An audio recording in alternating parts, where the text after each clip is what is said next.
গভীর রাত কিংবা ভোর দুপুর শাহজালাল আন্তর্জাতিক বিমানবন্দরে এখন ভিআইপিদের আনাগোনা যেন একটু বেশি বেড়ে গেছে। হঠাৎ করে কেন এত তাড়াহুড়ো? কেন বা অন্তর্বর্তী সরকারের মেয়াদের শেষ মুহূর্তে এসে তড়িঘড়ি করে দেশ ছাড়তে চাইছেন প্রভাবশালী উপদেষ্টারা? তবে কি ক্ষমতার পালাবদলের সাথে সাথেই সেফ এক্সিট বা নিরাপদ বাসস্থান খুঁজছেন তারা? গত কয়েক মাস ধরে সংস্কার আর স্বচ্ছতার বুলিয়া ওড়ানো মানুষগুলো এখন অডিট আর জবাবদিহিতার ভয়ে তটস্থ। আজকের ভিডিওতে আমরা উন্মোচন করব এই পলায়ন পরণতার পেছনের আসল রহস্য। জানাবো কারা কারা দেশ ছাড়ার তালিকায় আছেন এবং কেন তাদেরকে নিয়ে হঠাৎ এত বিতর্ক শুরু হলো। তবে মূল আলোচনায় যাওয়ার আগে এই মুহূর্তে একটি ছোট্ট অনুরোধ। দেশের রাজনীতি ও ক্ষমতার অন্দরমহলের এমন সব এক্সক্লুসিভ বিশ্লেষণ সবার আগে পেতে আমাদের চ্যানেল খবর রূপান্তরকে সাবস্ক্রাইব করে রাখুন। শুরু করা যাক গত সোমবারের একটি ঘটনা দিয়ে। সাংবাদিক জুলকরনাইন সায়ের হঠাৎ একটি বোমা ফাটালেন ফেসবুকে। তিনি পরিষ্কার করে জানালেন, অন্তর্বর্তী সরকারের দুজন অত্যন্ত গুরুত্বপূর্ণ উপদেষ্টা 16ই ফেব্রুয়ারি দেশ ত্যাগ করতে পারেন। শুধু তাই নয়, তিনি এতটাই সুনির্দিষ্ট তথ্য দিলেন যে কার ফ্লাইট কয়টায়। দুপুর 12:50 চায়না ইস্টার্ন আর সন্ধ্যা 6:45 এমিরেটস সবই ফাঁস করে দিলেন। তিনি সতর্ক করে বললেন, যথাযথ অডিট ক্লিয়ারেন্স বা নিরাপত্তা ছাড়পত্র ছাড়া এই মুহূর্তে এদের দেশ ত্যাগ করতে দেওয়া মানেই হল ভবিষ্যতের জন্য বড় কোনো প্রশ্ন রেখে যাওয়া। এই খবর চাউর হতে না হতেই সবার নজর পড়ে ডাক, টেলিযোগাযোগ ও তথ্য প্রযুক্তি মন্ত্রণালয়ের বিশেষ সহকারী ফয়েজ আহমেদেরকে। এদিকে গুঞ্জন ওঠে তিনি নাকি দেশ ছেড়েছেন।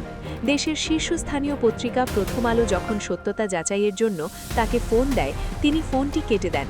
অথচ কিছুক্ষণ পরেই খুদে বার্তায় জানান তিনি 9 ও 10 তারিখে অফিস থেকে বিদায় নিয়েছেন এবং মন্ত্রণালয় থেকেও তাকে আনুষ্ঠানিকভাবে বিদায় দেওয়া হয়েছে। কিন্তু খটকাটা লাগে অন্য জায়গায়।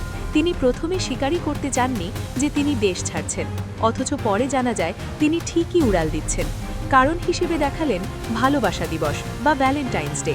ভাবা যায় যে মানুষটি গত 1.5 বছর ধরে রাষ্ট্র সংস্কারের মতো গুরু দায়িত্ব পালন করলেন, তিনি নতুন সরকারের শপথ গ্রহণ পর্যন্ত অপেক্ষা না করে পরিবারের সাথে ভালোবাসা দিবস পালন করতে তড়িঘড়ি করে দেশ ছাড়লেন। এই যুক্তি কি ধোপে টেকে, নাকি এর পেছনে রয়েছে অন্য কোনো ভীতি? সামাজিক যোগাযোগ মাধ্যমে কিন্তু ঝড় থামছে না। ফয়েজ আহমেদের বিরুদ্ধে আইসিটি খাতে কেনাকাটা ও প্রকল্প বাস্তবায়নে অস্বচ্ছতার অভিযোগ বেশ পুরনো।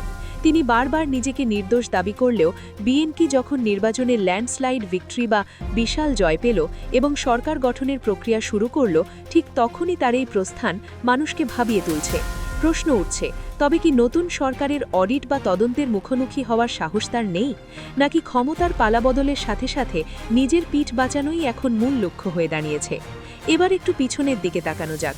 উপদেষ্টাদের বিরুদ্ধে দুর্নীতির এই অভিযোগ কিন্তু নতুন নয়। গত বছরের আগস্টেই বিএনপি চেয়ারপারসনের একান্ত সচিব এবং সাবেক সচিব ABM আব্দুস সত্তার একটি বিস্ফোরক তথ্য সামনে এনেছিলেন। তিনি দাবি করেছিলেন অন্তর্বর্তী সরকারে অন্তত 8 জন উপদেষ্টা সীমাহীন দুর্নীতির সাথে জড়িত এবং তার কাছে এর অকাট্য প্রমাণও রয়েছে। তখন হয়তো অনেকেই বিষয়টিকে রাজনৈতিক বক্তব্য বলে উড়িয়ে দিয়েছেন, কিন্তু আজ যখন সরকার পরিবর্তনের হাওয়া লেগে গেছে, তখন সেই 8 জনের তালিকার কথা আবার সামনে আসছে। বিশ্লেষকরা মনে করছেন আব্দুস সাত্তারের সেই তালিকায় যাদের নাম ছিল তারাই এখন দেশ ছাড়ার জন্য সবচেয়ে বেশি অস্থির হয়ে পড়েছেন। শুধু সিনিয়র উপদেষ্টারাই নন, সরকারের ভেতরে থাকা তরুণ ও প্রভাবশালী মুখগুলোর দিকেও অভিযোগের তীর কম নয়। আমরা দেখেছি যুব অধিকার পরিষদের সভাপতি মঞ্জুর মোর্শেদ মামুন গত ডিসেম্বরে কেমন চাঞ্চল্যকর অভিযোগ তুলেছিলেন। তিনি সরাসরি আঙুল তুলেছিলেন তৎকালীন উপদেষ্টা আসিফ মাহমুদ এবং তার দফতরের কর্মকর্তাদের দিকে। অভিযোগ ছিল আসিফ মাহমুদের পিএস এবং এপিএস ক্ষমতার অপব্যবহার করে শত কোটি টাকার মালিক হয়েছেন। টেন্ডার নিয়ন্ত্রণ, বদলি বাণিজ্য, কি নেই সেই অভিযোগের তালিকায়? বিষয়টি এতটাই গুরুতর পর্যায়ে পৌঁছেছিল যে দুর্নীতি দমন কমিশন বা দুদক নড়ে চড়ে বসতে বাধ্য হয়। আসিফ মাহমুদ, সাবেক এপিএস মুয়াজ্জেম হোসেনের বিরুদ্ধে শত কোটি টাকার অনিয়মের প্রাথমিক প্রমাণ মেলার পর তার দেশ ত্যাগের নিষেধাজ্ঞাও জারি করা হয়। ভাবুন একবার, যারা বৈষম্য বিরোধী আন্দোলনের ফসল হিসেবে ক্ষমতায় এসেছিলেন, যারা নতুন বাংলাদেশের স্বপ্ন দেখিয়েছিলেন, তাদের ঘনিষ্ঠজনদের বিরুদ্ধে যখন দুর্নীতির এমন পাহাড় সমান অভিযোগ ওঠে, তখন সাধারণ মানুষ কার উপর আস্থা রাখবে? ক্রিকেট বোর্ড বা বিসিবি নিয়েও কিন্তু কম জল ঘোলা হয়নি। অভিযোগ আছে গঠনতন্ত্র সংস্কারের দোহাই দিয়ে সেখানেও সময় ক্ষেপণ করা হয়েছে এবং পছন্দমতো লোক বসিয়ে দীর্ঘমেয়াদে নিয়ন্ত্রণ ধরে রাখার চেষ্টা করা হয়েছে। স্বজনপ্রীতি আর দলীয়করণের যে অভিযোগ বিগত সরকারের বিরুদ্ধে ছিল, ঠিক একই অভিযোগের তীর এখন বিঁধছে এই অন্তর্বর্তী সরকারের কতিপয় উপদেষ্টার বুকে। এখন মূল প্রশ্ন হল, কেন এই পলায়ন? উত্তরটা খুব সহজ, অডিট আতঙ্ক। নিয়ম অনুযায়ী একটি সরকার যখন দায়িত্ব ছাড়েন এবং নতুন সরকার দায়িত্ব নেয়, তখন প্রতিটি মন্ত্রণালয়ের চুলচেরা অডিট বা নিরীক্ষা হয়। গত ১.৫ বছরে স্থানীয় সরকার, ক্রীড়া কিংবা তথ্য প্রযুক্তি খাতে যেসব প্রকল্প নেওয়া হয়েছে, সেগুলোতে যদি কোনো বড় ধরনের আর্থিক গড়মিল থাকে, তবে তার দায়ভার সংশ্লিষ্ট উপদেষ্টা বা দায়িত্বপ্রাপ্ত কর্মকর্তাদের নিতে হবে। ফয়েজ আহমেদ হয়তো ভালোবাসা দিবসের অজুহাত দিচ্ছেন, কিন্তু বিশ্লেষকরা মনে করছেন আইনি জটিলতা আর জবাবদিহিতার ভয়ই তাদের দেশ ত্যাগের মূল কারণ। জনমনে এখন একটাই প্রশ্ন, যারা সততার সাথে দায়িত্ব পালন করেছেন তাদের ভয় কিসের? তারা কেন বুক ফুলিয়ে দেশ থেকে নতুন সরকারের কাছে ক্ষমতা হস্তান্তর করছে না? শেখ হাসিনা যখন দেশ ছেড়েছিলেন, তখন তিনি অন্তত প্রোটোকল বা নিরাপত্তা সুবিধা পেয়েছিলেন, কিন্তু বর্তমান উপদেষ্টাদের কেউ যদি জনগণের সাথে বেইমানি করে থাকেন, তবে তাদের সে সুযোগ পাওয়ার কথা নয়। উল্টো অনেকটা চোরের মতো গোপনে সাধারণ যাত্রীর বেশে তাদের দেশ ছাড়তে হচ্ছে। এটা কি তাদের জন্য সম্মানের, নাকি নিজেদের কৃতকর্মের ফল?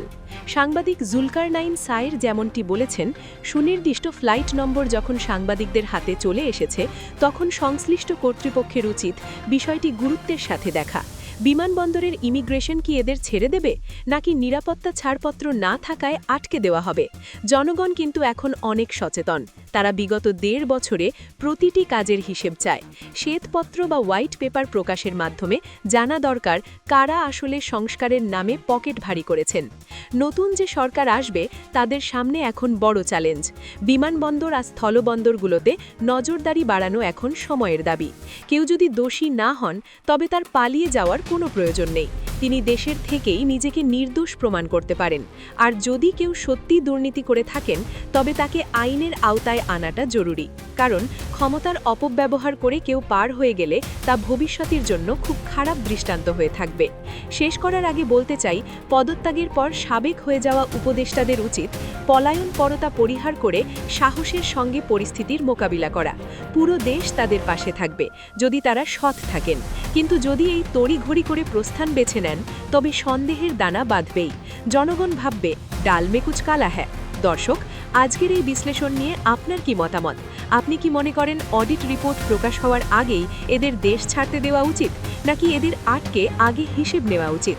কমেন্ট বক্সে আপনার সুচিন্তিত মতামত জানাতে ভুলবেন না। আর রাজনীতির এমন সব গভীর বিশ্লেষণ ও না বলা কথাও জানতে আমাদের চ্যানেল খবর রূপান্তর সাবস্ক্রাইব করে বেল আইকনটি বাজিয়ে দেন। দেখা হবে পরবর্তী ভিডিওতে। ততক্ষণ পর্যন্ত চোখ রাখুন আমাদের চ্যানেলে।